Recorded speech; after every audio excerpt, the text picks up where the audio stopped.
Hello and welcome to the session on introduction to JavaScript. इस session की starting हम करते हैं एक बहुत इंपॉर्टेंट क्वेश्चन से, व्हाट इज़ जावास्क्रिप्ट। जावास्क्रिप्ट एक स्क्रिप्टिंग लैंग्वेज है जो वेब डेवलपर्स या फिर डिज़ाइनर्स को ये फैसिलिटी अवेलेबल करवाती है कि वो अपनी वेबसाइट्स या वेब पेजेस में इंटरेक्शन इंक्लूड कर सकें और उसे ज़्यादा फंक्शनल बना सकें, क्योंकि अगर यूज़र का इंटरेक्शन आपके वेब पेजेस के साथ हो जाता है तो वो फंक्शनल भी हो जाती है और इंटरेक्टिव वेबसाइट बन जाती है। तो अगर हम जावास्क्रिप्ट से रिलेटेड और चीज़ों के बारे में एलैबोरेशन करते हैं तो जावास्क्रिप्ट को हम दो तरीक़ों से इम्प्लीमेंट कर सकते हैं। पहला टाइप होता है क्लाइंट साइड। क्लाइंट साइड का मतलब होता है किसी भी कंप्यूटर पे आप ब्राउज़र की हेल्प से और एक सिंपल टेक्स्ट एडिटर की हेल्प से अपने जावास्क्रिप्ट के प्रोग्राम्स को रन कर सकते हो। यानी आपको आउटपुट रन करने के लिए किसी एडिशनल चीज़ की ज़रूरत नहीं पड़ेगी। लेकिन दूसरी तरफ जो सर्वर साइड स्क्रिप्टिंग होती है उसमें हमें एक वेब सर्वर की ज़रूरत होती है। आउटपुट हमारा वेब सर्वर की हेल्प से ही प्रोसेस होकर जनरेट होता है। तो सर्वर्स पे जो स्क्रिप्ट्स इंक्लूड होती हैं उनको प्रोसेस करता है सर्वर, और जो यूज़र्स क्रिएट करते हैं, जैसे अभी हम इस सीरीज़ में जो प्रोग्राम्स डेवलप करेंगे उसमें हमारा फोकस रहेगा क्लाइंट साइड स्क्रिप्टिंग पर। तो सबसे बड़ा बेनिफिट जो जावास्क्रिप्ट को यूज़ करने का है वो है इसकी परफॉर्मेंस।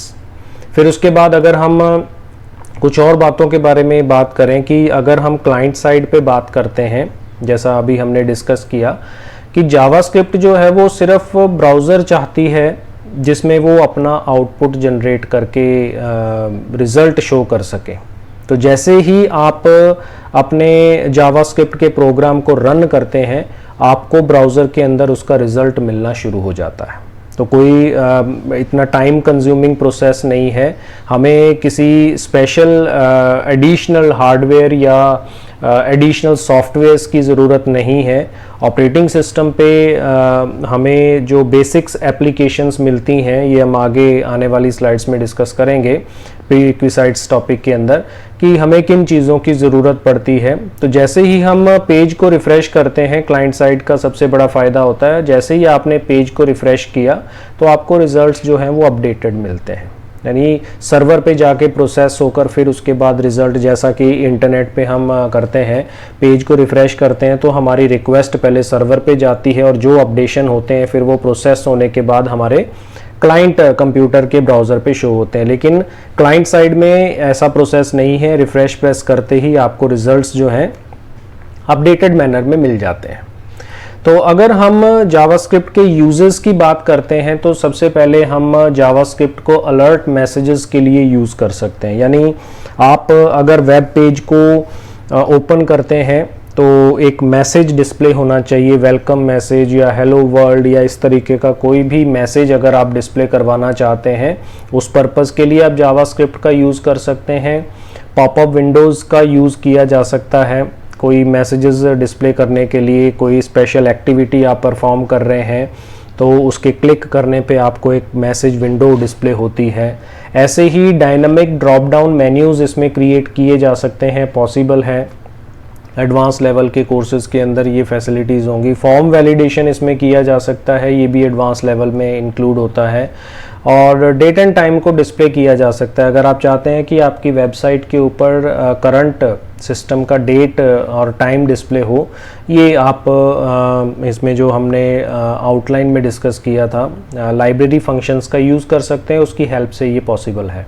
तो ये सारी चीज़ें, ऐसे बहुत सारे और यूजेस हैं जिसमें हम जावास्क्रिप्ट को यूज़ कर सकते हैं।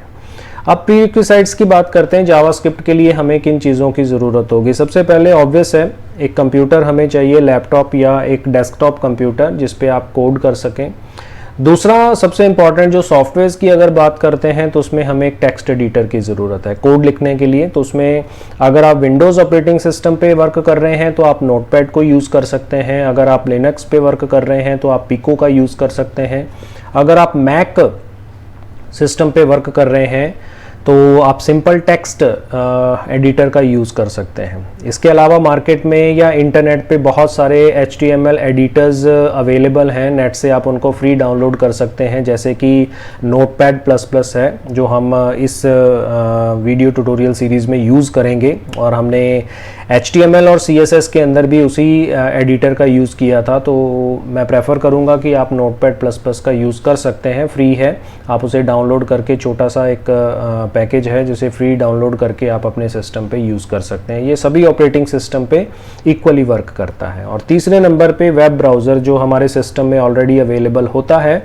इंटरनेट एक्सप्लोरर का आप यूज़ कर सकते हैं, फायरफॉक्स का यूज़ कर सकते हैं, क्रोम का यूज़ कर सकते हैं, माइक्रोसॉफ्ट एज का यूज़ कर सकते हैं, एप्पल के सिस्टम्स पे सफारी का यूज़ किया जा सकता है, मैक्सथॉन का यूज़ कर सकते हैं, और भी बहुत सारे ब्राउज़र्स हैं, ओपेरा है, बहुत सारे ब्राउज़र्स आपको इंटरनेट पे मिल जाएंगे। लेकिन सबसे रिलायबल और अगर रिज़ल्ट्स जनरेट करने वाले ब्राउज़र्स की अगर हम इंक्लूडिंग करते हैं तो उसमें गूगल का जो क्रोम है और फायरफॉक्स है, ये सबसे ज़्यादा प्रेफर किए जाते हैं डिज़ाइनर्स द्वारा, डेवलपर्स द्वारा, और इवन यूज़र्स द्वारा भी। इन्हीं ब्राउज़र्स का इंटरनेट एक्सेस करने के लिए सबसे ज़्यादा यूज़ किया जाता है। तो ये तीन चीज़ें अगर आपके सिस्टम में ऑलरेडी अवेलेबल होती हैं, जब आप ऑपरेटिंग सिस्टम इंस्टॉल करते हैं तो उसमें डिफ़ॉल्ट एक टेक्स्ट एडिटर अवेलेबल होता है, वेब ब्राउज़र भी उसमें अवेलेबल होता है जिसकी हेल्प से आप अपने सिस्टम पे नेट एक्सेस करते हैं।